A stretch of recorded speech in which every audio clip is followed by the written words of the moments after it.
Rainmakers! It's good to be with you on another episode of the Rainmaker Family Show. This is one of those episodes where we've been talking about recording it for a while, and we are finally doing it. And it took some time for us to carve it out in our schedule, but we are excited to share with you and talk you through some lessons, some business things that we learned on our 2-month paternity maternity leave, as well as what we're doing differently now that we are back in the swing of work and life. And so buckle up. I hope you can take some notes, learn from us some things we learned along the way. So it's going to be a good episode diving in to some personal stuff, some business things, and it's going to be a fun one.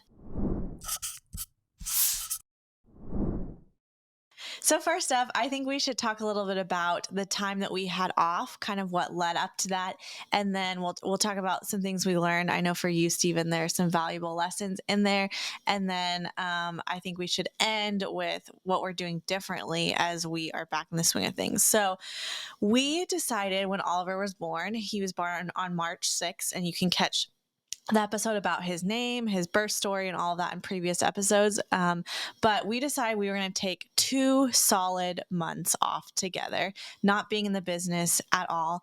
And I feel like this is the first time in our life that we have really ever fully stepped away from business like we did.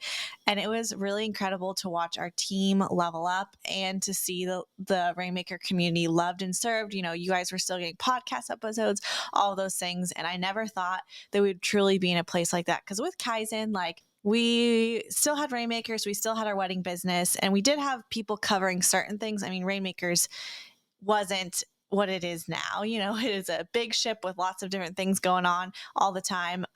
But even then, I felt like we were diving into the business more, or feeling the tug to show up. And like, I know even with Kaizen, I was posting on social media a lot, and with Oliver, I really just didn't care. And so I think for us, at least for me, like, I really wanted to be intentional about the time that I was taking off, and to not feel the pressure to like be on social media or in my inbox. You know, I really did let some of those things go, but it was also because I realized the newborn stage, that tininess, those first few weeks as a family, they do go by quickly. And I didn't want to look back on those months and feel like, wow, I spent more time on social media, or I was worried about the business when I shouldn't have been. Like, my family is my number one priority. And so heading into this break, that was my perspective, is, you know, having a 2-year-old, things go by quickly. They, you know, you look and they're like doing something different than they weren't the day before. And I just didn't want to miss out on any of those moments. And so for us, Stephen and I, we're so passionate about not only creating a lifestyle for Rainmakers and for you to be able to spend more time with your family and build a business and build a legacy, but Stephen and I know that like we need to practice what we preach too. And it was really cool to like see that actually happen. So I would just say, like, for the first thing, if you are wanting to take time off of your business, just a couple quick things. I think for me, like, looking back on our service-based business, having somebody in our inbox, managing our inbox that we could trust, was really helpful. So if you are running a business and you don't have somebody already helping you with like the day-to-day emails and things like that, that would be like a number one thing that I would recommend jumping into right away. So I think we did that with Kai, didn't we? Have someone we did have jump in the somebody inbox? in the inbox, but she was still like touching base with us. It just felt like we weren't as hands off. Yeah. And I think like this is something we've been preparing for years, right? We teach people how to start passive income businesses.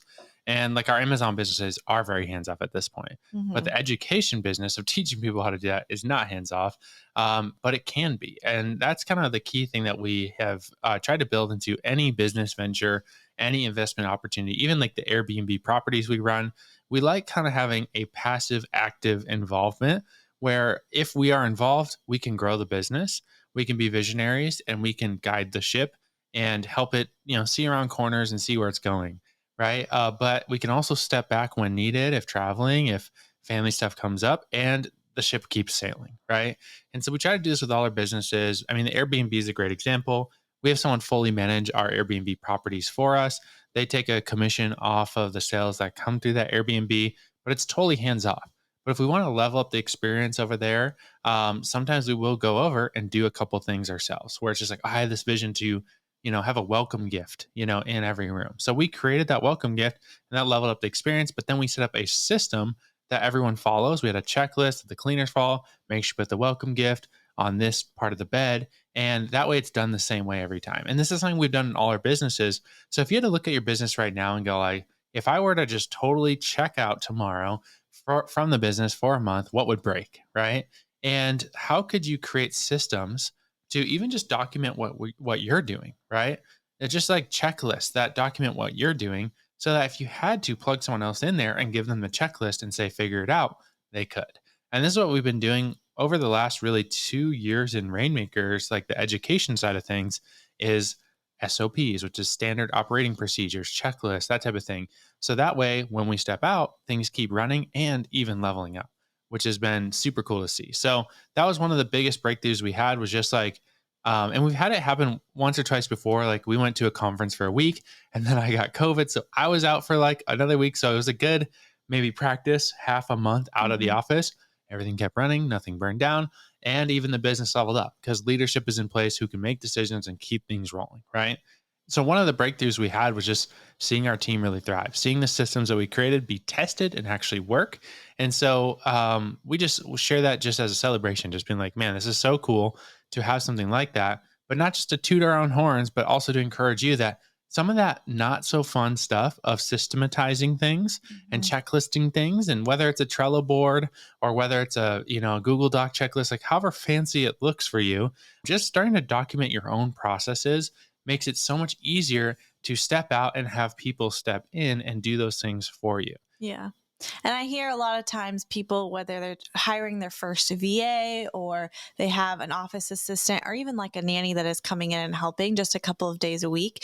And sometimes when you are testing, we always say like sometimes it's not love at first date, like you have to get to know somebody to be like, wow, could I marry them, And that happens a lot of times when you're hiring or you're doing your first big hire.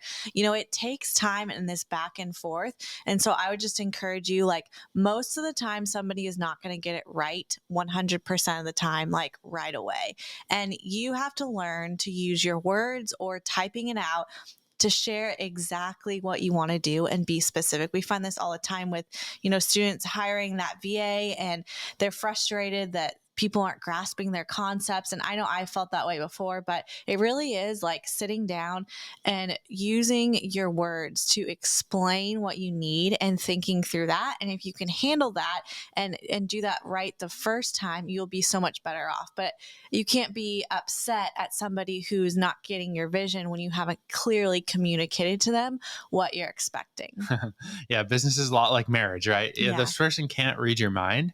And we see so many people try this. Oh, I tried outsourcing and they just didn't nail it. So I fired them, And it's like if someone is not doing the job, it actually falls on leadership. Yeah. Like, so when stuff comes up in our business, we're like, oh, I wish they did that. It's like it falls back on us. And it's a Hmm. realization we had to have that as leaders, it's actually our responsibility to communicate what we need. And we Hmm. started learning this in the early days in the service-based business, right? And that was one of the things that I really had to come to terms with because I was editing my own videos at that point, and I was just like, no one can edit as good as me and nail this style. And really, I just hadn't learned to use words to communicate my style. Like, how could I actually really define my style? And that was hard as a creative artist to go like, this is my style. But I put this together, this 3-page document, just like really trying to describe it, and that way the people I started hiring to edit for us would get way closer on the first round. Now I still do revisions, still, like give them some feedback. And over time, after doing 3, 4, 5 videos, they would start nailing it every time. Now we have editors I can send something to. I don't even have to really look at the first cut they make, and I know it's going to be good. But that took time and building a relationship and communicating and tweaking and explaining why, not just being frustrated and expecting someone to read your mind. So, just a pro tip if you are hiring someone in your business or in your life, we did this with like our Airbnb property when we first started that, we just had a checklist on Trello. It was just like, make sure to do this, make sure to do that, make sure to do this. How do hotels always have, like you stay in a Marriott, how does it always the same no matter where you stay in the country? Like the corners are always tucked into the bed the same way. There's always the cup on the thing. Like they do everything the same because they work off checklists. And so you can do this in your business, you can do this in your life, you can do this with your kids for chores. Hey, instead of just saying, hey, clean the bathrooms, give them a checklist. Say, here's the 5 things that make a cleaned bathroom amazing, right? Mhm. If you've checked these 5 things, I know it's gonna be consistent and done every single time. Yeah, so I think that's something that a business owner, or like Steven mentioned, a mom, you can do at any levels, whether you're just starting out and it's just you and you need to systemize like your emails that you're constantly sending to people and vendors, or you have a small team or a large team, like having those systems and checklists, like you just need those. I think every multiple 7, 8 figure business owner that we know has standard operating procedures. And so it's something that you're going to do if you want to grow. Cool. I love that, like leading into it, because Yeah. we didn't always start where we're at. And one resource on that, if you do want to go deeper on that topic, the E Myth. Okay, the book, the E Myth. I forget the subtitle of that book, but I think the E Myth Revisited is the latest version. Awesome book that really got us on this journey of learning to systematize our business and do some of that work that really sets yourself up to own a business, not have a business that owns you. Yeah. So I think we'll moving on to kind of leading up to maternity leave, and then during maternity leave, the lessons that we learned and things that we can pass along to you guys. So, like Steven said, or sorry, like I said, Ollie was born 3 weeks early, and then we did have like a hospital scare. So we were really out of the business. But I would say, like a couple weeks into being on paternity leave for Steven, you started to feel a little bit restless. And one of your mentors kind of like drew something out that we learned is really important for you when taking time off or just keeping momentum in your life. So what was that? I was thinking for a second. I also learned that I'm a little bit of an internal Yeah, processor. you are. And this is something that, yeah, I really did learn about myself. And I kind of knew this just based on my personality, but the time off actually really kind of revealed it. And really, it is that you need to be, you know, moving in your calling, you know? Mhm. And yes, I feel like I am wired and called to be a dad, you know? But I also have such a strong entrepreneurial and kind of pioneering uh flavor to me. Mhm. And if I am not doing those things, I really I feel like I'm kind of caging a part of myself. Mhm. And this is like a lot of the moms we work with in our community, right? They love being a mom. They love being their kids. Like their kids are their everything. But there's this little thing that's kind of, well, I shouldn't even say little. It's a big thing that's kind of nagging and going like, let me out. Let me out. Like I am more than just a mom. I have all this potential. I can do big things. Like, my ceiling will be my kids' floors. Like, I'm a glass ceiling shatterer, like we have tons of moms like this who kind of caged a part of themselves to be a mom, right? And Mhm. that's amazing sacrificial love. But we're definitely here to say you can do both. Okay. You Mhm. can definitely do both. You can love your kids super well and be a crazy awesome business owner, entrepreneur, pioneer uh, in the entrepreneurial space. And so in this season of just like kind of like having amazing days with the family, there is kind of that mundane in there where it's just like every day is a Saturday, like it was when you're taking 2 months off, it's like every day is a Saturday. It's like, wow, we get to do anything we want all day long. Right. And I started, I always want to be like moving like the needle in something because of this pioneering, spirit to me. And so I would kind of do some stuff around the house and some projects, and I was working on the Airbnb a little bit, but eventually that stuff ran out and I was just like just dadding all the time. Mhm. And And it was actually right before we had a conversation right before Ollie went to the hospital. We spent several days in the hospital, and right before that, so that was coming up on I think week 3. We were doing a lot of things as a family. We had a lot of doctor's appointments, but still, you were just feeling like this lull. We did have a conversation where you were starting to feel restless, and you're like, I think that I would love to be spending at least the time that Kaizen is napping, doing these things. So we started to have that conversation, but then like I think the point in the hospital like was a tipping point for you where you realize you got that spark back. yeah, and it was just like, so we made a plan basically. First month we did take completely off, both of us. Second month, Chelsey still took fairly completely off, and Yeah. then I started working on the business during nap time. So I would work during Kaiser's nap. He sleeps like a solid 3 hours, so I would go in, I'd just like move the needle on something. But the fun part was I didn't really tell the team I was back, so I started working on just like stuff that was just like, oh, this is stuff I'm dreaming about that I might like not feel like I have the time for in a typical work week. And so that was really life giving to me. And you got to go where you're giving life, like, and I do get life from the family. Like, we don't want this to sound like, oh, Steven like just hates his kids, No, because he that's loves not them. true. Yeah. But it's also like I am wired for a certain thing, and so is Chelsey too. Like, you Mhm. were feeling the itch, like towards the end of that 2 month kind of window. You're like, I'm ready to like get Yeah. back in the saddle and like let's do some work, right? We both have that entrepreneurial drive. And so for me, after just even having those 3 hours of just moving the needle in the business in some form or fashion, I was such a better husband, such a better dad, because I just was like, I was getting my cup filled there and then being able to overflow to the family. Yeah. And you were also scheduling intentional meetings with different business partners and moving the needle and working some at night. And that was really cool to see. Yeah, that drive come back. And so I think just realizing like Steven can take time off and he can rest really, really well.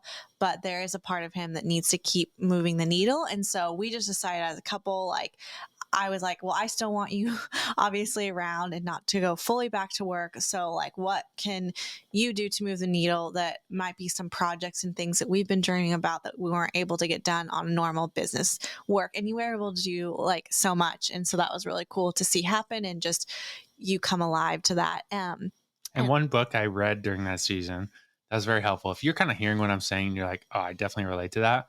Read this book. It's called Driven. Okay. There's like a couple books called Driven, but look for, I think it's Red. It's called Driven. I don't know the author, but we'll put it in the show notes. And it's basically like kind of like the science behind why certain people are wired this way.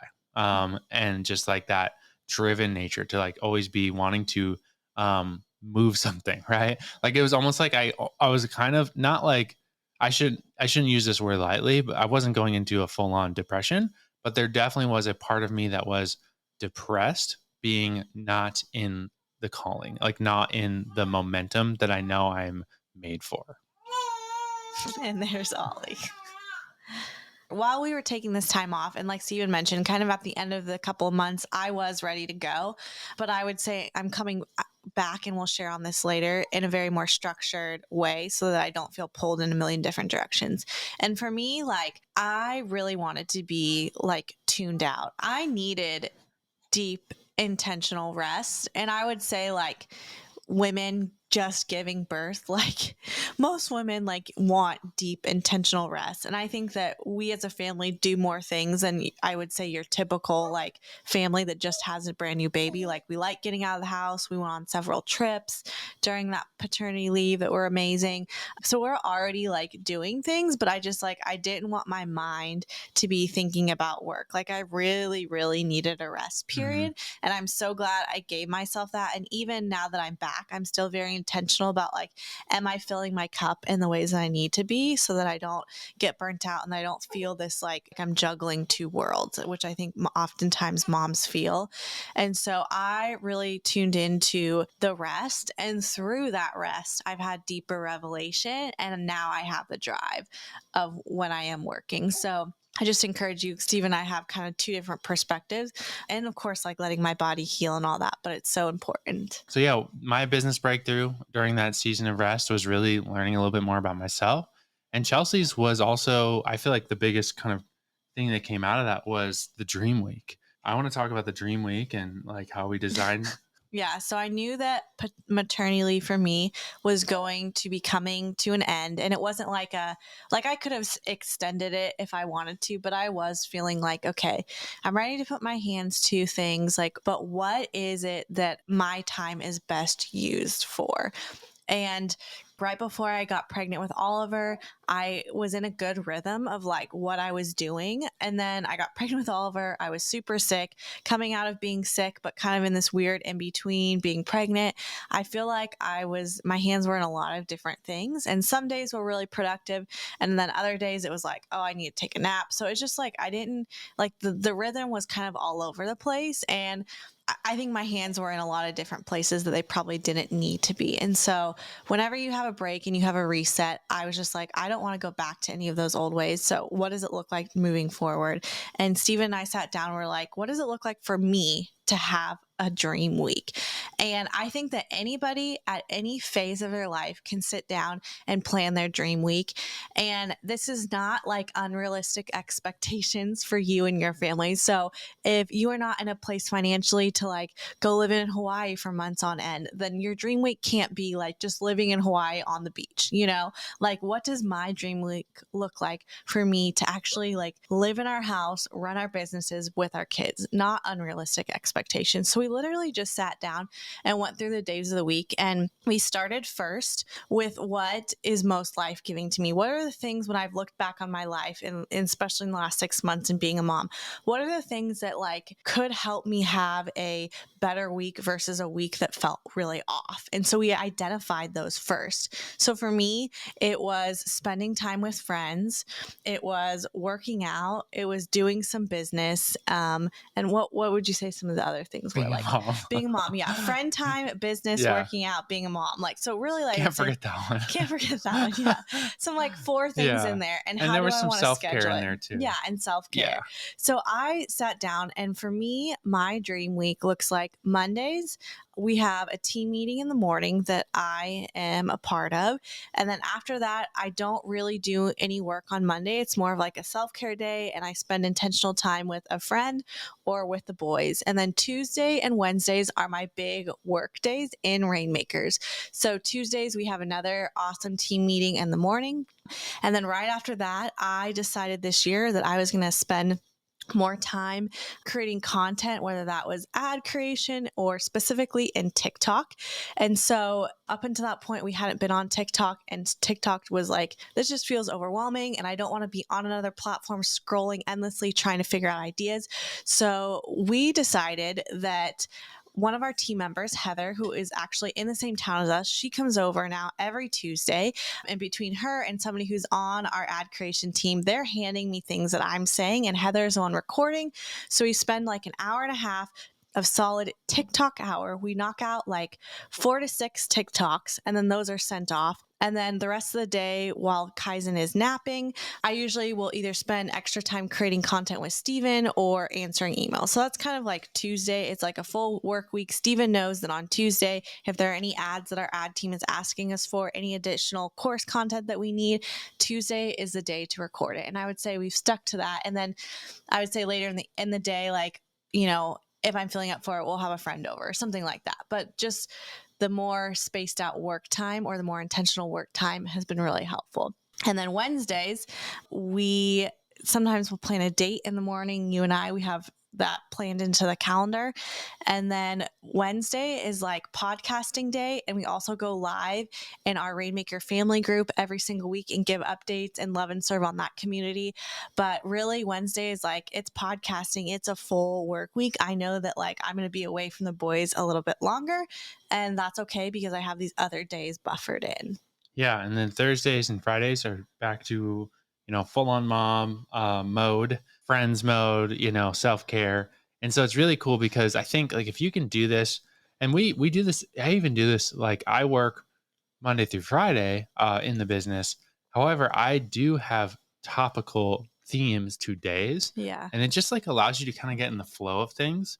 So in your business, are there different things you're doing? I remember the first time we heard this, I think it was one of our coaches, Nicole, talked about admin Mondays. She just did admin Mondays where she would just like, that's where she opened the mail. That's where she did the things. That's where she like would go through the emails. Like she just did all that admin work on Monday. So she just, could keep her brain in that mode.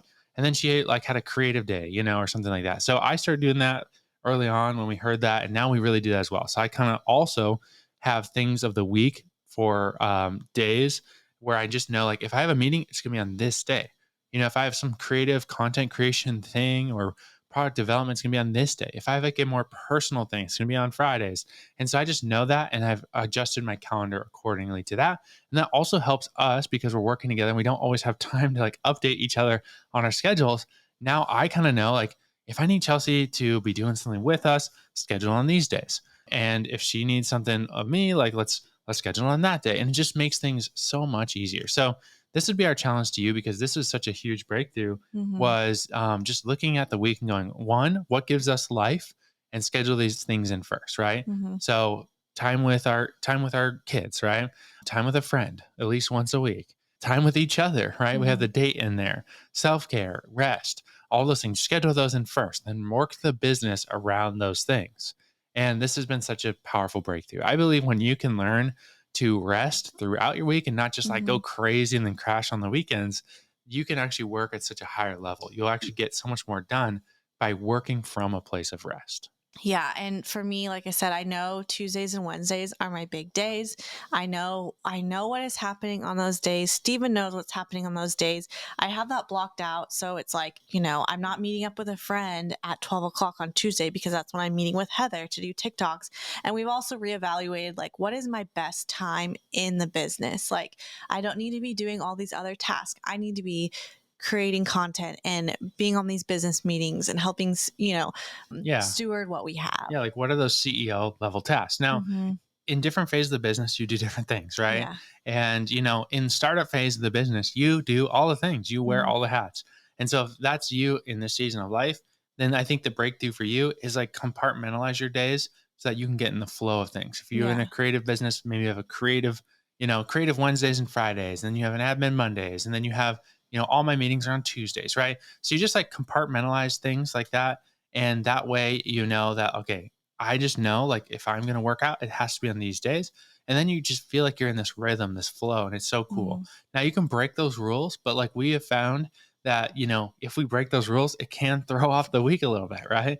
If we stack too much work on Chelsea's plate on a day that she's supposed to be with friends, with family, like that type of thing, it's gonna throw a funk into some things, and we got to make up for that, right? So Mhm. we just learned this about ourselves. We're just sharing about what works for us, and so try it out. If this works for you, I believe you're going to have some breakthrough because this is a big breakthrough for us. Yeah. So with that, I would just encourage you if you've never thought about creating your dream week, I would encourage you to do that or at least time block, chunk out when you want to be working in your business because if you just schedule it whenever or if you don't schedule it, things will take over and you'll constantly like I don't want to be sitting on the couch scrolling on my phone trying to post something on social media when it's time when Kaizen's up from his nap and I'm with Oliver.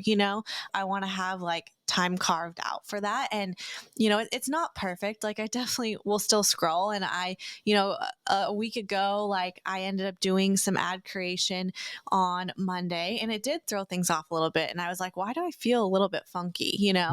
And it was totally because I had we didn't communicate as well. So there you will have that, but if you can stick to that as much as you can, and I would say even if you're not a planner, even if you're a free spirit, like I fly the seat by the seat of my pants, like I still think that you can find structure and rhythms because it helps create healthier habits. And in that, like I have also been trying to go to bed sooner, which I have not been doing the best of in the last couple of weeks, but I've been really enjoying like reading before I go to bed, like giving myself a solid half an hour to read before I go to bed. And I've been able to read some books that I've really wanted to read about like parenting and learning all kinds of things. And through that, I just have seen a different mindset shift too over myself that I think is so important.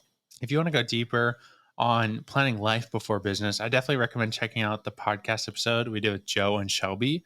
They have a really cool thing they do with their entire family at the beginning of every year to really plan out the year, plan out, I think it was 3 specific trips that they go Yeah. on every single year. And they involve the whole family in that. And it's a really, really cool idea of planning ahead and getting life on the calendar first, things that give you life, things that build your family before letting business and all the other busyness take over. We hope this episode is leaving you inspired. You can learn from our time away from the business in ways we were able to level up in our life and our business. And you can take away some take homes, some things you can take action on. Again, this podcast, we like to bring things that you can take action on and see results in your life. So if there's something that's jumping out to you, go write it down, put it in your calendar to dive deeper on it this week.